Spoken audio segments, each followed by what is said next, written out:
guys, welcome back to channel. Hope you all doing good guys. இன்னைக்கு இந்த வீடியோவில் டக்குன்னு கடகடன்னு கொஞ்ச நேரத்தில் வெறும் 10 நிமிஷத்துல நம்ம சூப்பரான சிக்கன் கிரேவி எப்படி செய்யறதுங்க பார்க்க போகிறோம். வாங்க வீடியோக்குள்ளே போகலாம். வீடியோக்குள்ளே போகிறதுக்கு முன்னாடி நம்மளோட சேனல் ஃபஸ்ட் டைம் பார்க்குறதா இருந்தால் மறக்காமல் சேனல் சப்ஸ்கிரைப் பண்ணிக்கோங்க. கூடவே பெல் ஐக்கன் கிளிக் பண்ணிக்கோங்க. ஸோ தட் நான் போடுற வீடியோஸ் எல்லாம் ரெகுலராக உங்களுக்கு நோட்டிஃபிகேஷனாக வரும். இந்த சிக்கன் கிரேவி பண்ணுறதுக்கு நான் இன்றைக்கி ஒரு 1/2 கிலோ அளவு சிக்கனை ரொம்ப சின்ன பீஸாகவும் இல்லாமல் பெரிய பீஸாகவும் இல்லாமல் மீடியம் பீஸாக கட் பண்ணி எடுத்துகிட்டு பிறகு உப்பு மஞ்சள் தூள் போட்டு வாஷ் பண்ணி எடுத்து வச்சுருக்கேன்.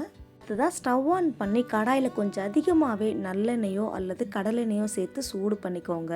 இன்னும் நல்லா சூடானதுமே ஒரே ஒரு சின்ன துண்டு பட்டை, 2 கிராம்பு, கூடவே 2 பிரிஞ்சி இலை, அப்புறம் ஒரு 1/4 டீஸ்பூன் அளவு சோம்பு சேர்த்து நல்லா பொரிய விட்டுக்கோங்க. இப்போது இந்த பட்டை வகைகளெல்லாம் நல்லா பொரிஞ்ச உடனே நம்ம வாஷ் பண்ணி வச்சுருக்க சிக்கன் இதில் சேர்த்துக்கோங்க.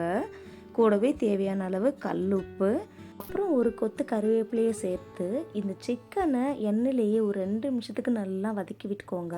சிக்கன் எண்ணெயிலே நல்லா வதக்கி விட்டுட்ட பிறகு ஒரு மூடி போட்டு இந்த சிக்கன் நல்லா சுருண்டு வர வரைக்கும் குக் பண்ணிக்கோங்க. அடுத்ததாக இந்த சிக்கன் வெந்துட்டுருக்க சமயத்தில் நம்ம ஒரு மசாலா ரெடி பண்ண போகிறோம். அதுக்கு ஒரு பெரிய மிக்ஸி ஜார் எடுத்துக்கோங்க.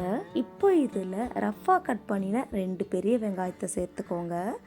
கூடவே ஒரு பச்சை மிளகாய், 4 சின்ன துண்டு இஞ்சி, அப்புறம் ஒரு 30 பல்லு பூண்டை நல்லா உரிச்சு இதில் சேர்த்துக்கோங்க.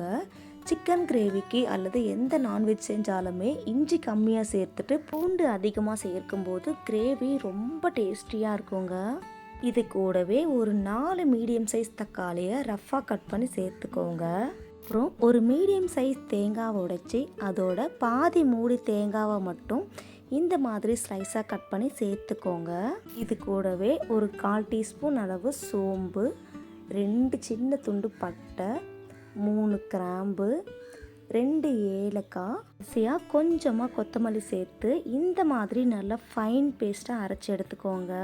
அடுத்ததான் சிக்கன் நல்லா சுருண்டு வந்த உடனே இப்போ இதில் நம்ம 1 டேபிள் ஸ்பூன் குழம்பு மிளகாய்த்தூள், அப்புறம் 1/2 டேபிள் ஸ்பூன் காஷ்மீரி மிளகாய்த்தூள், 1 tablespoon of chicken masala சேர்த்து நல்லா மிக்ஸ் பண்ணி விட்டுக்கோங்க. அடுத்ததாக நம்ம மிக்ஸி ஜாரில் அரைச்சி வச்சுருக்க பேஸ்ட்டை இதில் சேர்த்துக்கோங்க. இந்த மசாலா பேஸ்ட்டு சேர்த்த உடனே தண்ணி எதுவும் சேர்க்காமல் இந்த மசாலாவோட பச்சை மணம் மாறி இந்த மாதிரி நல்லா எண்ணெய் பிரிஞ்சு வர வரைக்கும் நல்லா மிக்ஸ் பண்ணி விட்டுக்கோங்க. அடுத்ததான் இந்த சிக்கன் கிரேவிக்கு தேவையான அளவு தண்ணி சேர்த்துக்கோங்க. தண்ணி சேர்த்துட்டு நல்லா மிக்ஸ் பண்ணி விட்டுட்டு இப்போவே இந்த குழம்புக்கு தேவையான அளவு உப்பையும் சேர்த்துக்கோங்க. உப்பெல்லாம் சேர்த்துட்ட பிறகு திரும்பவும் மூடி போட்டு கரெக்டாக 5 to 10 மினிட்ஸ் மீடியம் ஃப்ளேம்லேயே குக் பண்ணுங்கள். உங்களுக்கு தேவைப்பட்டால் மசாலா சேர்க்கும் போதே உருளைக்கிழங்கையும் சேர்த்து குக் பண்ணுங்கள். டேஸ்டியாகவும் இருக்குங்க. அவ்வளோதாங்க. ஒரு 10 மினிட்ஸ்க்கு அப்புறமா நம்மளோட சூப்பரான சிக்கன் கிரேவி ரெடி ஆகிடுச்சு. கடைசியாக கொஞ்சமாக மல்லி இலைகளை சேர்த்து மிக்ஸ் பண்ணி விட்டு எடுத்தால் நம்மளோட சூப்பரான சிக்கன் கிரேவி ரெடி ஆகிடுங்க. இந்த சிக்கன் கிரேவியை சுட சுட சாதம், சப்பாத்தி, இட்லி, தோசை, ஆப்பத்து கூட வச்சு சாப்பிடும்போது வேறு லெவல் காம்பினேஷனாக இருக்குங்க.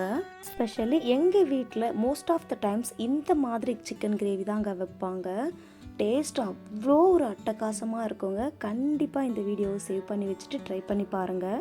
அண்ட் ட்ரை பண்ணி பார்த்துட்டு எப்படி இருக்குன்னு கமெண்ட் பண்ணுங்கள். ஆல்சோ இந்த வீடியோ உங்களுக்கு பிடிச்சிருந்தா லைக், ஷேர், கமெண்ட், மறக்காமல் நம்மளோட சேனலை சப்ஸ்கிரைப் பண்ணுங்கள். தேங்க்யூ ஃபார் வாட்சிங்.